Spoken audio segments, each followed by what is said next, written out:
अस्सलाम वालेकुम। आप देख रहे हैं प्रोग्राम न्यूज फीड और मैं हूं रुखशान मीर। आज के प्रोग्राम में हम बात करेंगे कि क्या मिलिट्री कोर्ट्स में सिविलियंस का ट्रायल होना चाहिए।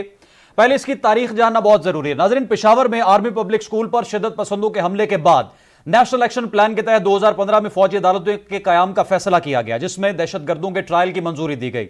फौजी अदालतों के कयाम के लिए पाकिस्तान आर्मी एक्ट में 21वीं आईनी तरमीम की गई और 2 साल के लिए मंजूर होने वाली अदालतें तौसी के तहत 2019 तक काम करती रहीं।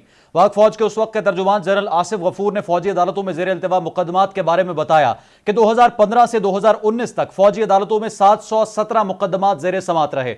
ये तमाम मुकदमात वजारत दाखिला के जरिए फौजी अदालतों को भेजे गए। 646 मुकदमात का फैसला हुआ, जिनमें 345 अफराद को सजाए मौत और 56 को फांसी भी दी गई। उनमें से 5 अदम सबूतों की बिना पर रिहा भी किए गए। फौजी अदालतों के कयाम और इसमें मुकदमात चलाने पर उस वक्त बैनुल-अक़वामी मीडिया समेत कुछ बैनुल-अक़वामी इदारों की जानिब से इस पर तनकीद भी की गई। पाकिस्तान आर्मी एक्ट 1952 के तहत फौज से ताल्लुक रखने वाले अफराद जुर्म में मुलव्वस पाए जाएं तो उन्हें आर्मी एक्ट के तहत सजा दी जाती है।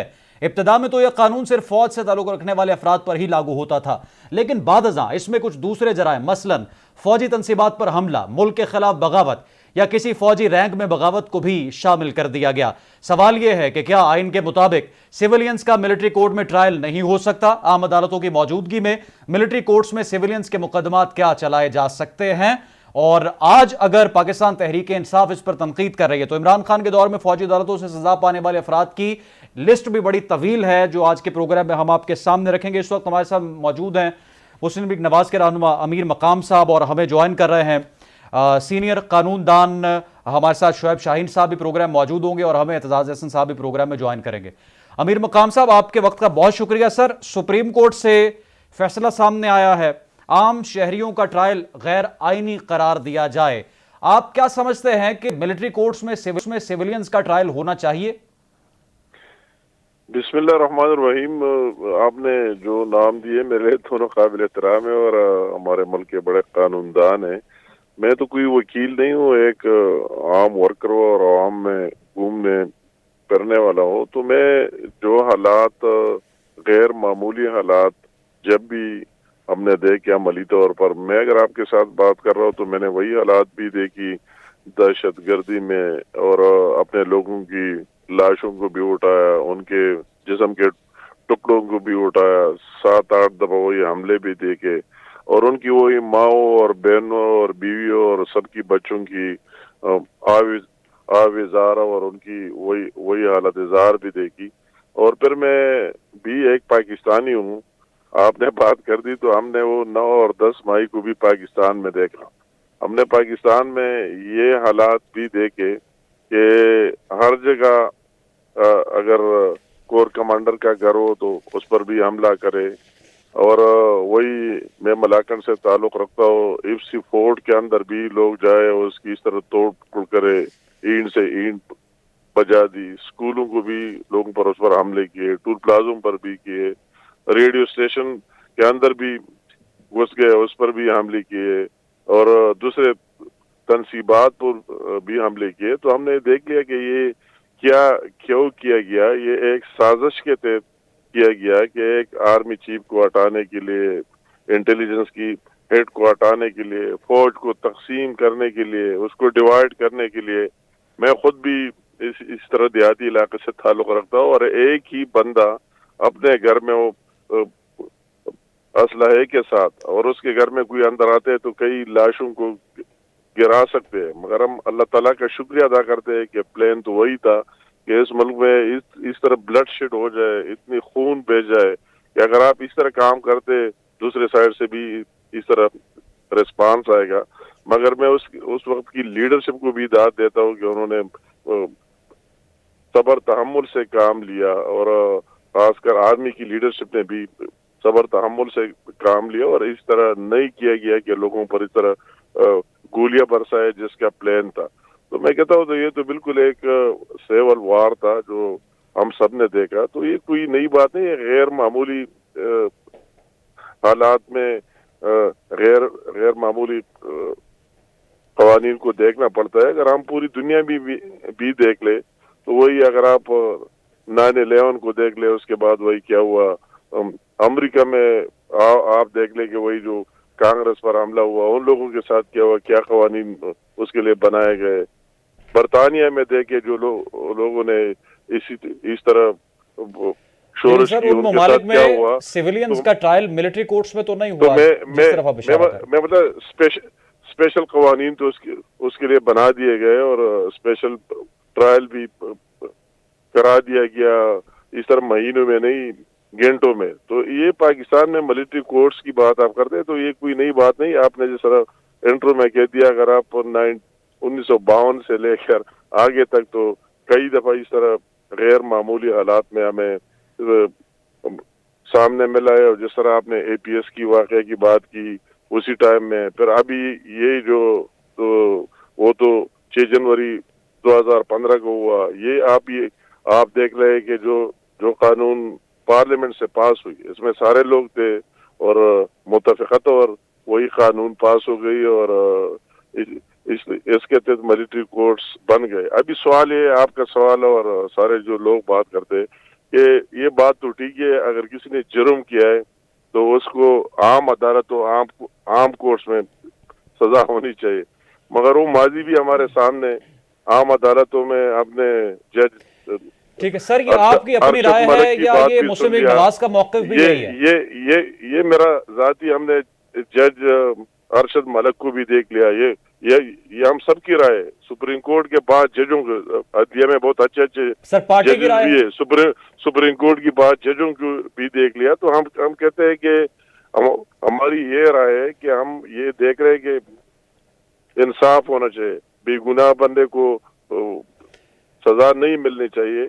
मगर अगर इस तरह कोई करे और उसको भी न मिल जाए और उसकी बेल हो जाए, बाहर निकला है, तो इसका फिर क्या बनेगा इस मुल्क के लिए और कौम के लिए, और लोगों को ज्यादा ठीक है। ये अमीर मकाम साहब आपकी राय है, पार्टी की राय नहीं है। ये मेरे जाती राय है। ये आपने मुझे कहा जो मैंने खुद देखे, मैं अपनी जाती राय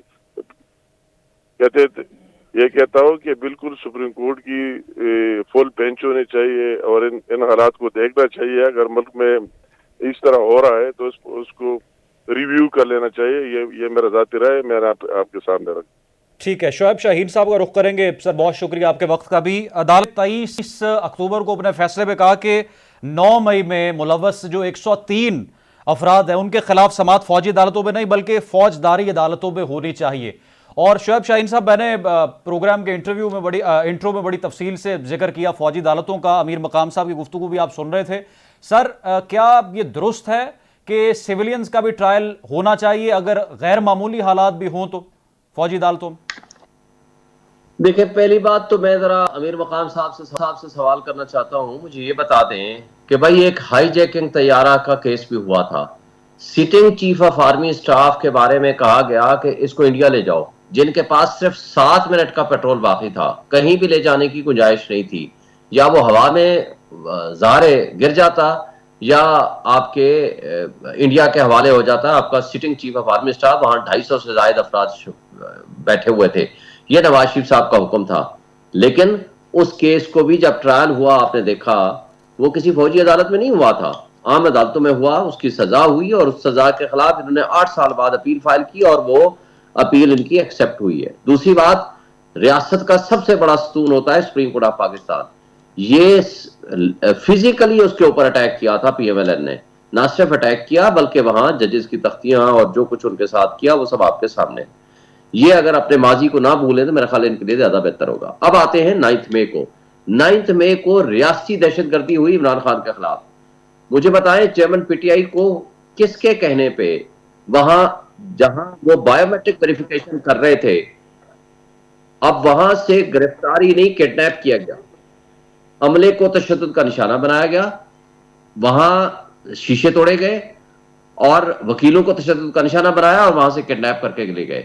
जब हाई कोर्ट ने बुलाया चेयरमैन नैब को कि भाई आपका तो कोई बंदा ही नहीं था, उन्होंने कहा जी हमने सेक्रेटरी इंटीरियर को कह दिया था कि आप इसकी एग्जीक्यूशन करा दें।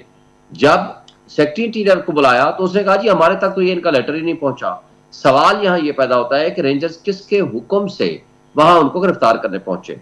दूसरा सवाल यह पैदा होता है, मुझे ये बताएं, कोर कमांडर हाउस में वहां से आज तक इस्लामाबाद हाई कोर्ट के, GHQ के ऊपर अटैक और कोर कमांडर हाउस के तमाम के सीसीटीवी फुटेजेस आज तक वो जो थी वो सारे उतार लिए गए। वो किसने उतारे थे? इस्लामाबाद हाईकोर्ट ने कहा पर्चा दें जो सीसीटीवी फुटेज उतार के लेके इंस्टॉलेशन समेत। आज तक ना पर्चा हुआ ना वो वापस मिली। तो क्वेश्चन यहां ये पैदा होता है कि कोर कमांडर हाउस लाहौर में कहते हैं 2 बजे से लेकर रात 10 बजे तक ये हंगामा ड्रामा चलता रहा। सर अगर हम किसी एक इवेंट को शोएब शाहीन साहब, अगर किसी एक इवेंट को अगर हम डिस्कस ना करें, ब्रॉडर इसको पर्सपेक्टिव में देखें तो कोई भी गैर मामूली सिचुएशन हो सकती है। सिविलियंस का क्या ट्रायल, जिस तरह से अमीर मकाम साहब कह रहे हैं, गैर मामूली हालात का जिक्र वो कर रहे हैं, होना चाहिए मिलिट्री कोर्ट्स में? असल सवाल तो ये है। नहीं, पहली बात तो आपको सिर्फ एक फिक्रा कह के मैं आगे आपके सवाल की तरफ आऊंगा। मुझे बताएं 2 बजे से लेकर रात 10 बजे तक कोर कमांडर हाउस के ऊपर जो भी अटैक या जो भी कहते हैं कि जी ये सारा हंगामा रहा, कोई एक सिविल एडमिनिस्ट्रेशन, कोई एक पुलिस वाला, कोई वाटर कैनन, कोई शेलिंग या कोई भी शख्स उनको रोकने वाला, लाठीचार्ज या किसी हवाले से कोई शख्स अवेलेबल था निहत्थे लोगों के ऊपर उनको हटाने के लिए? कौन सा इतना बड़ा साइंस इन्वॉल्व थी? सवाल यहां यह पैदा होता है कि देयर वाज सम फिशी जो कुछ ये कराना चाहते थे। अब हम आगे आते हैं, जो हुआ गलत हुआ, हम आज भी उसकी कंडेम करते हैं। हम आगे आते हैं आपके इस सवाल की तरफ। देखें, अदालत का और कानून का एक तरीकाकार है। अदालती और कानूनी तरीकाकार से हटके कोई भी काम करेंगे, हमारे मुल्क में आइन है, आइन के आर्टिकल 10A या आइन के जो बुनियादी हुकूक हैं कि जो सिविलियंस का ट्रायल नहीं हो सकता किसी भी फौजी कोर्ट के अंदर या कोर्ट मार्शल के अंदर या मिलिट्री कोर्ट्स के अंदर, यह आइन का तकाजा है। लिहाजा आइन के खिलाफ कोई भी इकदाम होगा वो अनकॉन्स्टिट्यूशनल होगा। इसलिए सुप्रीम कोर्ट ने फैसला कर दिया, let the law has to take its own course. अब मसला यह है कि क्या अदालतों को आप बंद कर देंगे? क्या जी अच्छा कोई दहशतगर्दी है कि 50 बंदे मर गए, या ये जो जड़ा वाला वाकया है, ये इससे बड़ा वाकया तो नहीं है ना? मुझे बता दें, क्या उसको मिलिट्री कोर्ट में चला देंगे? हर आइन ने उसका तकाजा और कानूनी तरीकाकार मुकर्रर कर रखा है। कानून को मजबूत करें, इदारों को मजबूत करें, जज के पास अख्तियार होता है। There he should be a qualified जज जिसके पास आपको राइट ऑफ हियरिंग मिलती है, जिसको राइट ऑफ क्रॉस एग्जामिनेशन मिलता है, और वहां कानून के मुताबिक आपने प्रोसीड करना है। तो लिहाजा आईनी और कानूनी तरीकाकार को छोड़ के खुदा खासा आप कहें जी यहाँ कत्ल हुआ है, 4 कत्ल इकट्ठे हो गए जी, बहुत बड़ा हीनियस ऑफेंस है, लिहाजा इनको सामने गोली मार दे, ये नहीं होगा। आपको आईनी कानूनी तरीके से, बेशक डे लाइट में वो कत्ल हुआ है, आपने उनके खिलाफ मुकदमा चला के उनको सजाए मौत देनी है। लेकिन मुकदमा चलाए बगैर, राइट ऑफ फेयर अपॉर्चुनिटी दिए बगैर, ये 9 मई को जो एक पॉलिटिकल इंजीनियरिंग के लिए इस्तेमाल किया जा रहा है। मुझे बताएं, मुराद राज का नाम आईजी ने सबसे पहले लिया था क्योंकि वो सबसे आगे था। अब देखें सर, आप सर नून लीग की तरफ बात कर रहे हैं, मैं सर यहाँ पे प्रोग्राम में ऐड करना चाहता हूं कि जब पाकिस्तान तहरीक इंसाफ की गवर्नमेंट थी उस वक्त भी दर्जनों सिविलियंस का ट्रायल हुआ, और उसमें से मेरे सामने फहरिस्त मौजूद है, हम अभी स्क्रीन पर चला देते हैं, जिन सिविलियंस को कोर्ट मार्शल करके सजाए मौत सुनाई गई। 14 साल कैद हुई, 10 साल कैद हुई मोहम्मद आजिम को, इशफाक मसीह को 8 साल कैद हुई, उस्मान अकरम कियानी को जो है वो 10 साल कैद हुई, अजमल खान को 8 साल कैद। एक लंबी सर, बड़ी लंबी फहरिस्त है। पाकिस्तान तहरीक इंसाफ की जब गवर्नमेंट थी तब भी सिविलियंस को ट्रायल किया जाता रहा मिलिट्री कोर्ट्स में। अब सवाल यह है कि अब जो सुप्रीम कोर्ट की जजमेंट आई है 23 अक्टूबर की, उस पर भी अब तजाद पाया जा रहा है। जो जमहूरी कुव्वतें हैं उनके दरमियान ही कोई कह रहा है होने चाहिए मिलिट्री कोर्ट्स, कोई इस पर जो है वो तनकीद कर रहा है। सर शोएब शाहीन साहब, फिर मैं अमीर मकाम साहब की तरफ जाऊंगा, आपका सर कमेंट लेके। देखें, पहली बात तो यह है कि मिलिट्री कोर्ट्स में सिविलियन का ट्रायल हो नहीं सकता। अगर वो भी हुआ है तो वो गवर्नमेंट ने नहीं फैसला किया था कि आप इनका कर दें। वो फैसला, वो मिसिंग पर्सन में वो लोग शामिल थे। कर्नल इनाम रहीम कोर्ट में गया, हाई कोर्ट में, और वहां उन्होंने आकर बताया कि जनाब ये हमने उनके खिलाफ मिलिट्री कोर्ट्स में ट्रायल किया है और वो पिटीशन अभी तक पेंडिंग है। इस फैसले के नतीजे में उनको भी बेनिफिट हुआ है। लेकिन सिर्फ वो लोगों का केस चल सकता था जिनका 21वीं तरमीम के जरिए तमाम पॉलिटिकल पार्टीज ने आइन में तरमीम की थी 2 इयर्स के लिए, और उसके बाद 23वीं तरमीम के जरिए 2 साल के लिए मजीद एक्सटेंशन दी थी 2015 में, फिर 2017 में 2 साल के लिए एक्सटेंशन दी, जो कि 2019 में खत्म हो गई।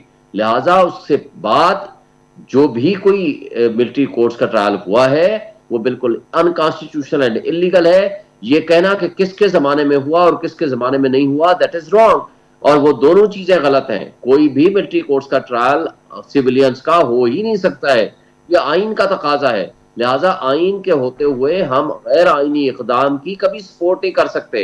इसलिए सुप्रीम कोर्ट के लार्जर ठीक है, बेंच ने ये शोएब शाहीन साहब एक मुख्तसर सा वक्फा ले, राम साहब साथ आते रहेगा, हाजिर होते हैं।